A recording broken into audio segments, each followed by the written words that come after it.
Բարի երեկո ձեզ, կփորձեմ պատասխանել հարցին, որը վերաբերվում է Թուրքիայի Ադրբեջանի ներգրավմանը Իրանի դեմ պատերազմում խնդրին, ինչպես դա տեղի կունենա, հաշվի առնելով, որ այս փուլում Իրանը հարձակումներ է գործել, պատասխան հարձակումներ, ենթակառուցվածքային համակարգերի թիրախավորմամբ, որտեղից որոշակի ռեսուրս ստանում է Ամերիկայի Միացյալ Նահանգները, այդ ռեսուրսների դեմ հարձակումներ է իրականացրել Իրանը։ Միաժամանակ ասեմ, որ հարձակումներ տեղի են ունեցել որոշակի ենթակառուցվածքային օբյեկտների վրա, Օմանում, Բահրեյնում, Սաուդյան Արաբիայում և Քուվեյթում,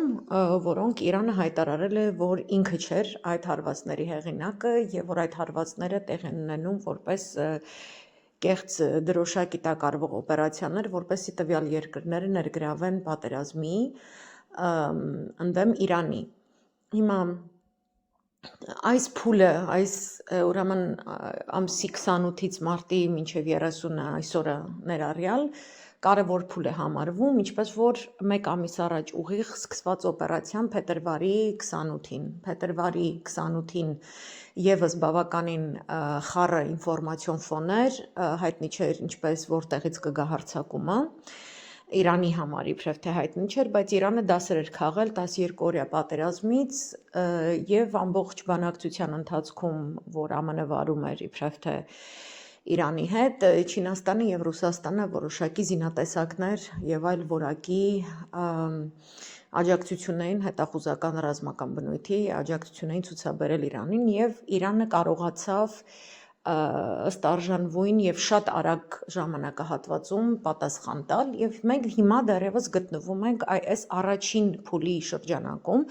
երբ որ Իրանը իսկապես կռվի դաշտում գերակայում է եւ որոշակի թիրախային հարվածներ հասցնելով եւ ցույց տալով իր արսենալի անսահմանությունը եւ իր պատրաստակամությունը երկար տարիներով այս պատերազմը վարել, միևնույն ժամանակ բավականին հստակ պահանջներ է ներկայացրել ԱՄՆ-ին, ընդունելու իր պայմանները, փոխհատուցումներ իրականացնելու, Հորմուզի նկատմամբ Իրանի սուվերեն իրավունքները ամբողջապես ճանաչելու, բացի միջուկայինից ուրիշ խնդիրների մասին չխոսելուց, ԱՄՆ ներկայացնում է, որ ինքը 15 կետանոց ծրագիր է ներկայացրել, որտեղ պահանջում է ամեն բան, Պակիստանի միջոցով, այդտեղ միայն Պակիստանի խնդիրը չէ, իրենց որպես միջնորդ այս պահի դրությամբ դիրքավորել են Սաուդյան Արաբիան, Եգիպտոսը, Թուրքիան եւ Պակիստանը, այս 4 երկրները, միաժամանակ Սաուդյան Արաբիան հայտարարել է, որ ինքը ԱՄՆ-ի հետ է, ընդդեմ Իրանի, Էմիրատները նույնպես նման հայտարարություն են արել, բավականին զգույշ են դեռևս հայտարարությունները, մի քիչ ավելի կոպիտ է Էմիրատների հայտարարությունը, բայց օրինակ Քաթարը բավականին զգույշ է արտահայտվում, Օմանը զգույշ է արտահայտվում, Քուվեյթը, Բահրեյնը փորձում են այսպես ներկայանալ որպես Իրանի դեմ գործողություններ կատարողներ գետնի վրա, սակայն մենք տեսնում ենք, որ այնտեղ օպերացիաները Իրանի վարած ինչ-որ տենց կոշտ պատասխանների չեն արժանանում եւ մենք ունենք հիմա այսպես իբրև թե ինչ-որ բանակցություն, որը իրականում ուղղակի մեսեջների փոխանակում է WhatsApp, Վիտկովի եւ Արաքչիի միջև եւ ոչ մի զիջում չկա եւ հատուկ post եմ դրել ես այսօր Ռուբիոյի հայտարարությունները մի քանի օր առաջ եւ այսօր որ համեմատում ենք, տեսնում ենք, որ ԱՄՆ-ի ներկայացրած պահանջների սանդղակը, պահանջների որակը անկում է ապրել եւ այստեղ պետքա ես անպայման ձեզ խնդրեմ երեկվա լայվի վերջին ժամը դիտել, որտեղ ես ներկայացնում եմ ինչպիսի գործողություն է ԱՄՆ նախապատրաստել Իրանի դեմ, բավականին մանրամասն այնտեղ ներկայացրել եմ եւ այդտեղ նշված է Ադրբեջանի դերը Եվ ես չէի ասի, որ Թուրքիան ու Ադրբեջանը սենց հատկապես Թուրքիան հայտարարություններ է անում ընդդեմ պատերազմի, մեղադրում է Իսրայելին եւ այլն, բայց միևնույն ժամանակ Բաքու-Թբիլիսիի ջեյհանը գործում է, այդ նավթը գնում է Իսրայել, այդ նավթը շատ է օգնում, որպեսզի Իսրայելը իր ռազմական գործողությունները իրականացնի։ Եվ ես երեք նաև անդրադարձել եմ այս ուրեմն ինֆորմացիոն ֆոնային երևույթներին, ուրեմն մի տրեկը այդ ֆոնի բանակցություններն են, որ իբր ինչ-որ տենց գերգախտնի, գերլարված, այս երկրների միջոցով միջնորդավորված բանակցություններ են գնում, հաջորդ ֆոնը նա է, որ Իսրայելը ԱՄՆ-ի հետ չունեն, իրար հետ հակած են, Նետանյահուն ու Տրամպը իրար հետ չունեն, իրար հետ չեն խոսում, եւ մյուս դասականը, որ ՆԱՏՕ-ից դժգոհ է Տրամպը, եվրոպական երկրներից դժգոհ է, ամեն օր այսպես խոսում են, որ իրենք չեն սպասում, որ սենց ՆԱՏՕ-ն իրան կպահի, ամոթ Իսպանիային, ամոթ Մեծ Բրիտանիային, ամոթ Ֆրանսիային, ամոթ Գերմանիային, ամոթ բոլորին եւ այլն, երեք Սաուդյան Արաբիայի գահաժառանգի մասին էր տենց կոշտ հայտարարություն արել ուրեմն Տրամպը, սրանք բոլորը ինֆորմացիոն ֆոներ են, այս բոլոր երեք կատեգորիաները, որ դարձել են կոնստանտ օրինաչափություն Գազայի պատերազմից ի վեր, կամ ընդհանուր սա Նետանյահուի ընկալումն է բանակցությունների մասին, բայց սա Նետանյահուի հեղինակությամբ չի, արևմուտքը չի կարող այն նախապայմաններով, որով որ Իրանն է ներկայացնում, դուրս գալ տարածաշրջանից։ Մերձավոր Արևելքում Ամերիկայի գլխավորությամբ արևմուտքի ներկայանալի մնալը իրենց համար ապահովելու է գլոբալ դոմինանտություն։ Եթե իրենք դուրս եկան տարածաշրջանից, ոչ միայն իրանք գլոբալ դոմինանտությունից են զրկվում, դա լինելու է կապիտուլյացիա։ Դա էլ եմ երեք ուրեմն մանրամասն ներկայացրել։ Հիմա այս փուլում, այսինքն վերաբերվենք այս երևույթներին որպես ինֆորմացիոն ֆոն, որովհետև իրականում Սաուդյան Արաբիայի գահաժառանգին օրինակ քֆրտեց, այսօր հաստատել է Սաուդյան Արաբիային F-35-ներ տրամադրելու ծրագիրը, որին դեմ էր հանդես գալիս Իսրայելը,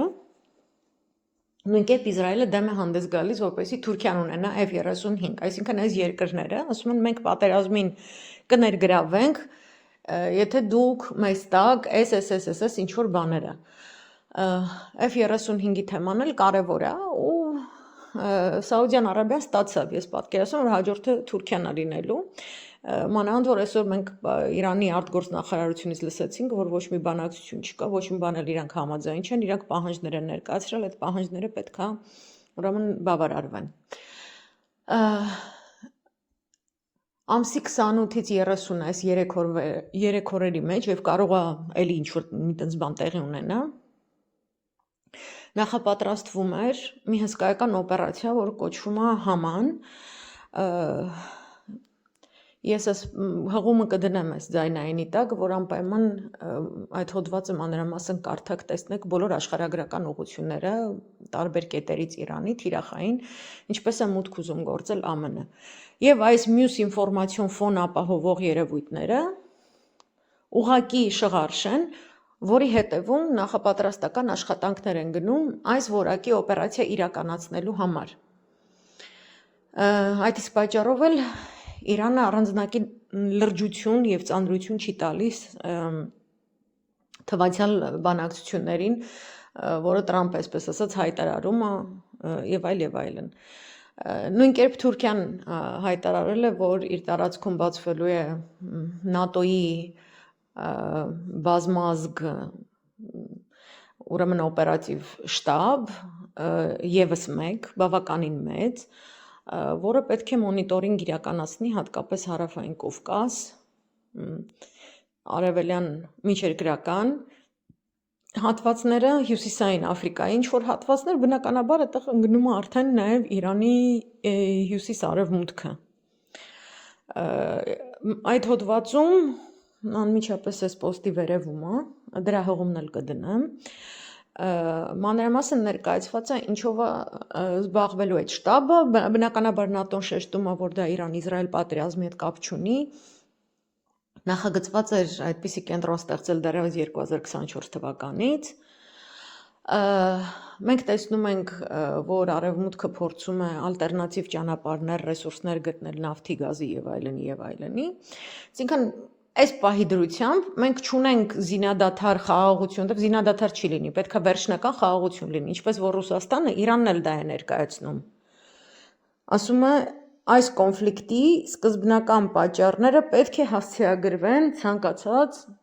պատերազմից դուրս գալու լուծման շրջանակներում։ Նորից այս նույնը չպետք է կրկնվի եւ այդ երաշխիքները, որպեսզի այս ամենը նորից չկրկնվի, երկաթյա պետք է լինեն ու վերջնական։ Ու այդ պայմանների մեջ է ԱՄՆ-ի զորքերի դուրսբերումը ողջ տարածաշրջանից։ Ասենք ինչքան էլ իր շահերը ԱՄՆ-ի այս առաջին этаպում բավականին մեծ թիրախի տակ կան եւ գլոբալ տնտեսությանը վնասը հասցվել, Ամերիկան չի զիջում։ Եվ զորքերը ուղարկվել են այդ Haman օպերացիայի շրջանակներում նշված է ինչ քանակի զորքեր որտեղ են տեղակայված։ Մենք արդեն տեսնում ենք Իրանի բանակի կողմից այս 2 օրերի ընթացքում այդ օպերացիան կանխելուն ուղղված գործողություններ, որտեղ թիրախավորվում են ամերիկյան զորքերի, նրանց վարձկանների, պրոքսիների գտնվելու վայրերի դեմ հարձակումներ, որոշակի գործողություններ, բայց նաև սպասում են տեսնեն այդ ցամաքային օպերացիաների համար որտեղից են ամերիկյան զորքերը հայտնվելու, ինչ են անելու։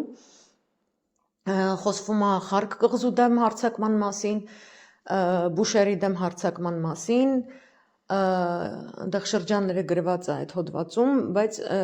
ողջ աշխարհագրական ուրեմն բոլոր կարևոր կետերը, որտեղ ռեսուրսներն են Իրանի, այնտեղ ներգրավված են։ Ես երեք խոսել եմ, որ դա Սիրիայի սցենարով ուզում են իրենց վերահսկողության տակ վերցնել ամերիկացիները, Հորմուզն էլ, այդ ռեսուրսներն էլ, որը իրենք օգտագործելու են անմիջապես Ռուսաստանը թուլացնելու համար, Ռուսաստանի դեմ ինչ-որ գործողություններ սկսելու համար։ Դրա համար էլ այդ օպերատիվ շտաբը, որ Թուրքիայում ստեղծվում է, այնտեղ ուրեմն պաշտոնյաների եւ թուրքական գեներալի խոսք է մեջբերում արված, որտեղ ասվում է, որ այդ շտաբը պաշտպանելու է Թուրքիային Ռուսաստանի դեմ, Ռուսաստանից սպասվող գործողությունների դեմ։ Իրանց հարկավոր է ուղղակի իրենց վերահսկողության տակ վերցնել Իրանի ռեսուրսները, որպեսզի կարողանան այդ հաջորդ իրենց քայլերը իրականացնել, այսինքն բոլոր առումներով Արևմուտքը ՆԱՏՕ-ն ներգրավված է մեծ համաշխարհային պատերազմի սցենարի զարգացմամբ։ Սա չի դիտարկվում զուտ որպես Իրան-ԱՄՆ կոնֆլիկտ կամ Իսրայել-Իրան կոնֆլիկտ։ Իսրայելը դա այն առիթը ստեղծողն է, որ այդ համաշխարհային պատերազմի սկիզբն է դնում։ Համար այսօր իսրայելյան մամուլը նաև հայտարարում էր, որ ամերիկյան ցամաքային զորքերի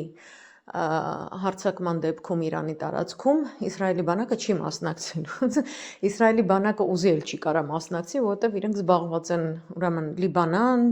Սիրիա, որոշ չափով Հորդանան, Գազա, այդ թեմաները դեռ փակ չի եւ իրանք չունեն այս բանակը, այդ տեսակ բանակ, որ Իրանում ինչ-որ գործողություններ անեն, իրանք ուղղակի այն ԱՄՆ-ի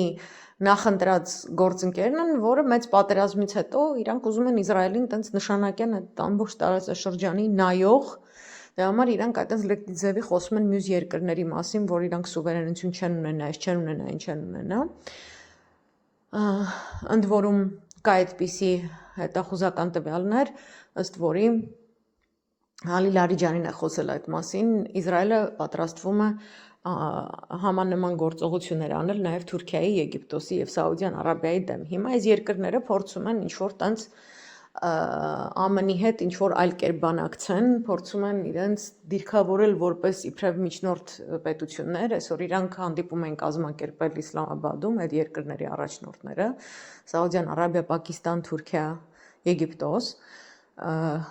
որտեղ խոսելու են Իրանի մասին եւ ինչ-որ բան ներկայացնեն ԱՄՆ-ին եւ այլն եւ այլն։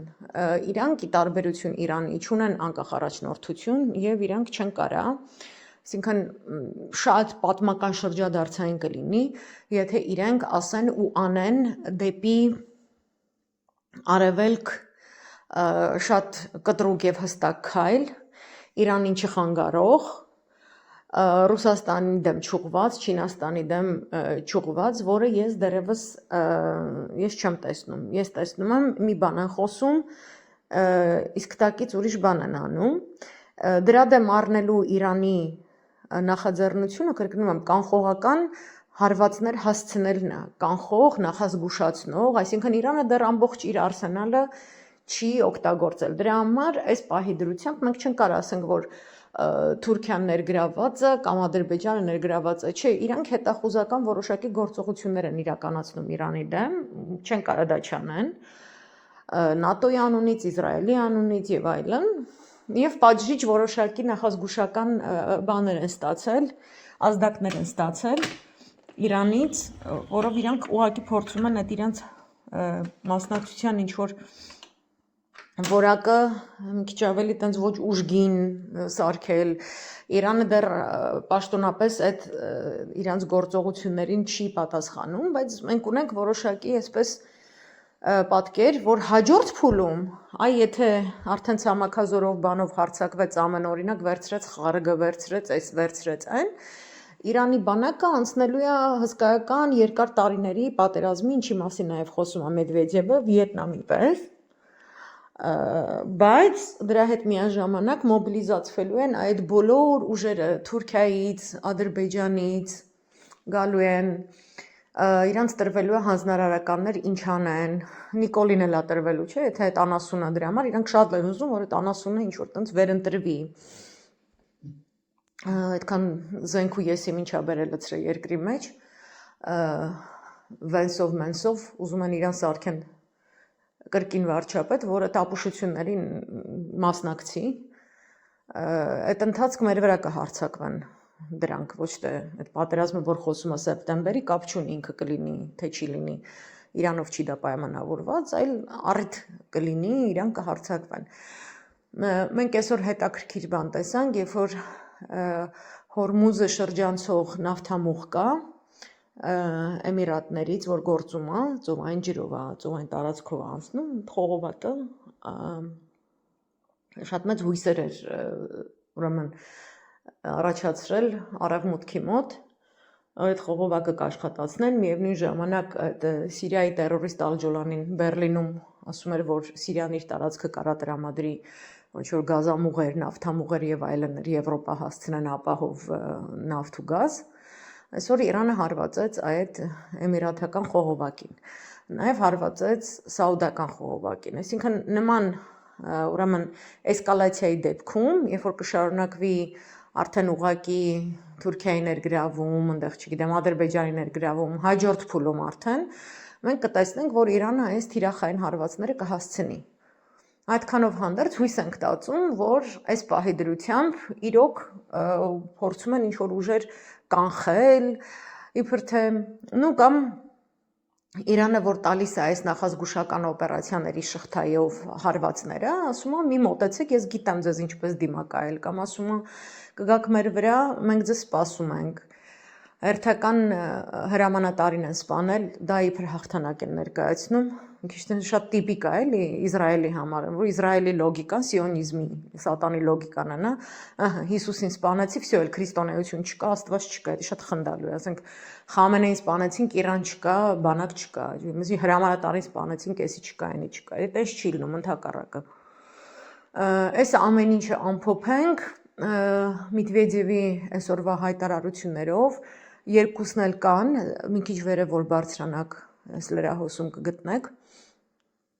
մեկը մի քիչ ավելի երկար, Մերձավոր Արևելքի ընդհանուր Պարսից արաբական երկրների մասին, նավթամշակման արդյունաբերության մասին, մյուսը ավելի կարճ, բայց շատ կարևոր, որտեղ ասվում է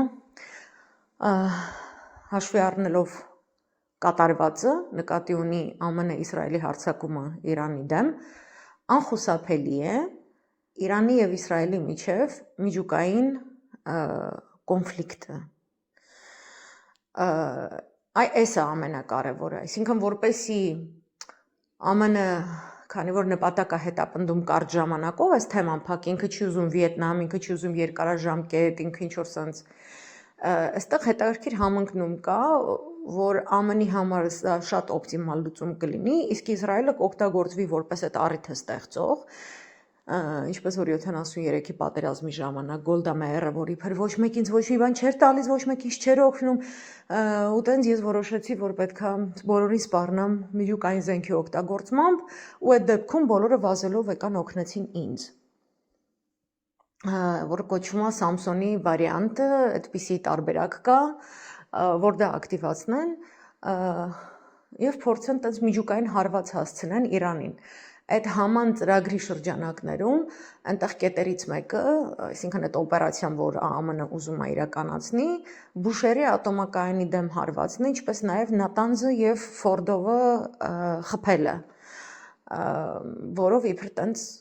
բանի բերի էլի, ծնկի բերի Իրանին, այսինքն այն ծրագիրն է, որ ես նշեցի, որ Ռուբիոն փոխել է ինչ-որ կետեր, հələ պահանջ չի ներկայացնում, այնտեղ միջուկային ծրագրի պասով ոչ մի պահանջ չկա ներկայացված։ Որը շատ հետաքրքիր է, ինչ որ տենց իբր իրանք արդեն հույս չունեն, որ Ամերիկան իբր հույս չունի, որ այդ միջուկային ծրագրի վրա կազդի դրա համար ձեռքերը ծալել է եւ այլն։ Եթե մոտենանք այս նարատիվին որպես ինֆորմացիոն դիվերսիա, հնարավոր է, որ սա ինֆորմացիոն դիվերսիա է, որտեղ Տրամպի հետ գործ ունենք, այս ոճի պատերազմների հետ գործ ունենք, ապա մենք կարող ենք նաև հասկանալ, որ եթե իրանք ռազմական օպերացիա են նախատեսել, որտեղ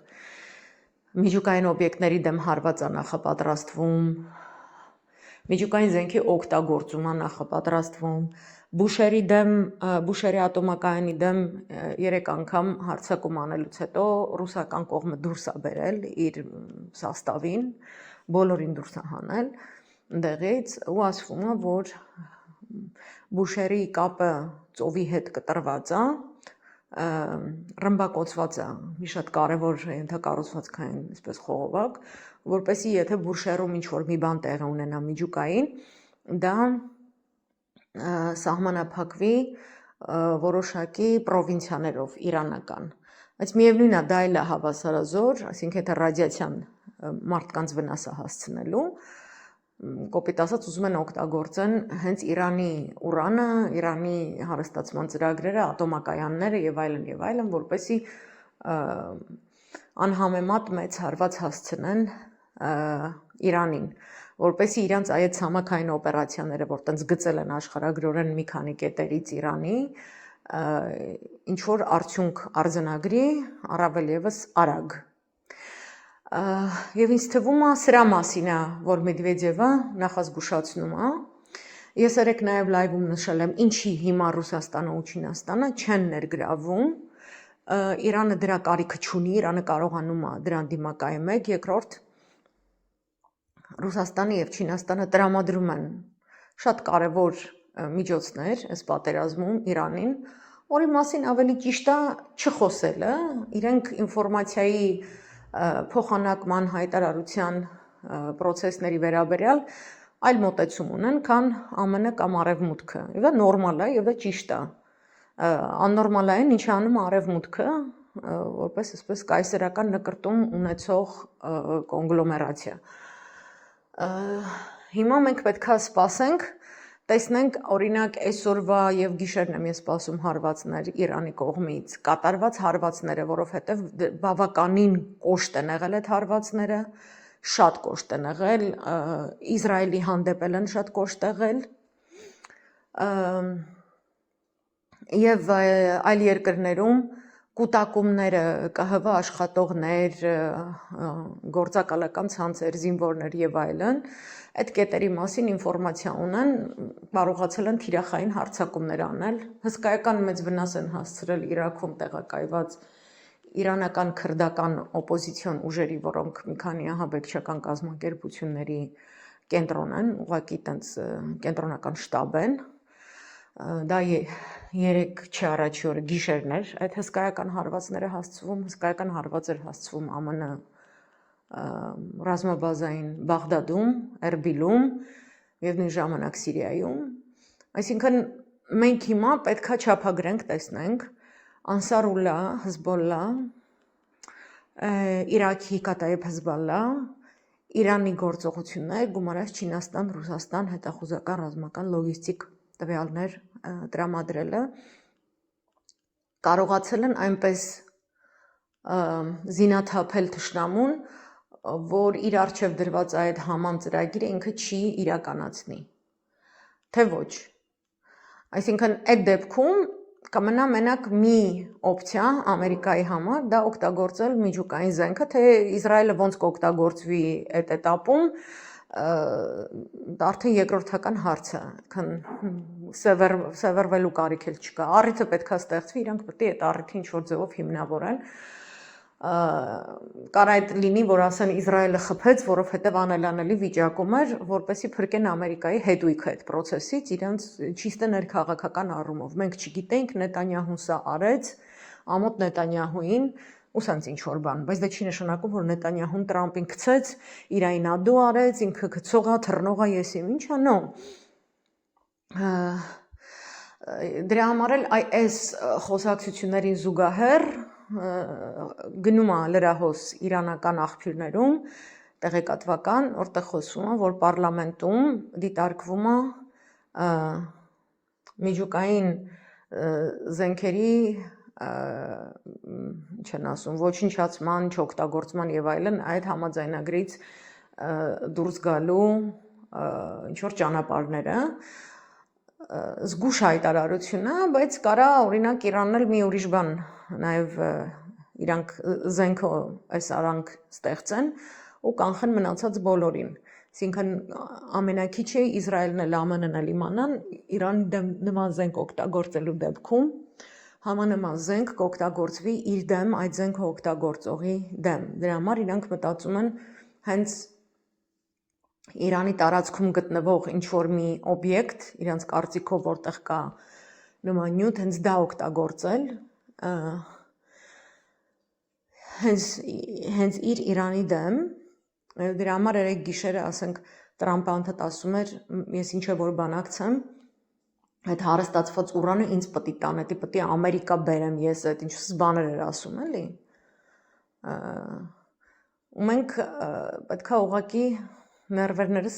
այսպես ասած, ձգենք ու սպասենք, թե իրականում գետնի վրա ինչ է լինելու։ Զսպեց Իրանը իր այս գործողություններով իր գործընկերների հետ միասին ԱՄՆ-ի ամբիցիաները, թե ոչ, ԱՄՆ ամբիցիաները այսպես տրադիցիոն ռազմական օպերացիայի առումով զսպված լինելու դեպքում Ամերիկան կօգտագործի միջուկային օպցիան, թե ոչ, Մեդվեդևը ասում է, որ կօգտագործի, բայց նաև Մեդվեդևը, երբ որ սենց բան ասում է, այդ նաև ցույց է տալիս որոշակի բացահայտում, չէ, ինքը սենց հանրային դաշտ է դա գցում, որտեղ աշխարհը արդեն սպասում է, որ Ամերիկան տենց բան կանի, հələ տեսնենք ինչպես կարողանա Ամերիկան դրա տակից դուրս գա։ Ամեն դեպքում այս ուրեմն երկու տարբերակներից է կախված, այսինքն ցամաքազոր պլյուս միջուկային զենք կամ եւ այլն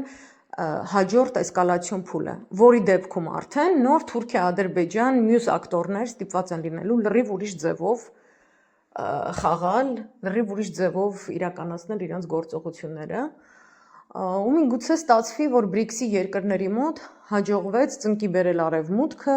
եւ այլն, ինչի դեպքում ՆԱՏՕ-ն իր կոնտեքստով կփոխվի, Եվրոմիությունը իր կոնտեքստով կփոխվի, իրանց փոխհարաբերությունները ԱՄՆ-ի հետ կփոխվեն, բայց դա արդեն հələ որ շատ հեռու բաներ է թվում, հələ որ մենք տեսնում ենք ՆԱՏՕ-ը, որ ակտիվորեն ասում է ես Թուրքիայի տարածքում եւս մեկ ընդլայնված օպերատիվ շտաբ եմ դնելու, եւ դա ուղղակի կապ ունի թե Իրանում, որպեսզի նպատակը այդ շտաբի բազմահաճակատ ռազմական գործողություններ վարելն է։ Երբ որ դու սպասում ես հարձակումներ կամ ռազմական գործողությունների, օպերացիաների պլանավորման կարիք կա, միանգամից մի քանի աշխարհագրական ուղղություններով, որից նաև ստեղծվել է արդեն Լեհաստանում, Հյուսիսային Եվրոպայում, որպեսզի դրանք օգտագործվեն Ռուսաստանի դեմ։ Այդ դեպքում մենք արդեն կունենանք համաշխարհային պատերազմ ու Ռուսաստանը եւ Չինաստանն էլ այլ որակի որոշումներ կընդունեն դրանից ելնելով։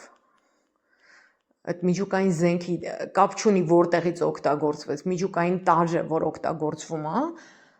ինչ որ տենց հատկապես քո ռազմավարական գործընկեր պետության տարածքում, դու ոչ միայն պետք է օգնության հասնես, ուրեմն Ռուսաստանի դեմ է լինելու հաջորդ քայլը, այս արվում է որպեսզի Ռուսաստանի դեմ հարձակումը հնարավոր լինի։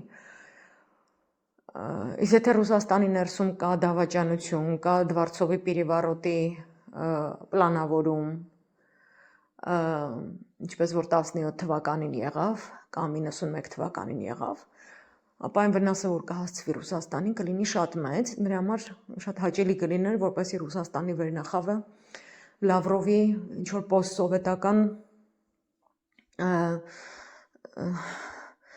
անհիմն այսպես հանցավոր ինքնավստահությամբ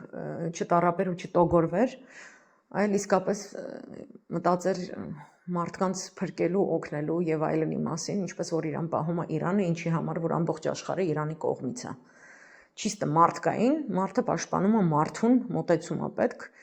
իսկ իրանք զբաղված են չիլնոչնե դիպլոմատիայով, որը չի օգնում, ոչ միայն չի օգնում, իրանց վնաս կգա։ Այս այն պատասխանը այդ հետաքրքիր հարցին, շերտերը շատ են, դրա համար պատասխանի մեջ այսքան տարբեր տարատեսակ շերտեր կան։ Շնորհակալ եմ, բարի երեկո եմ մաղթում բոլորին։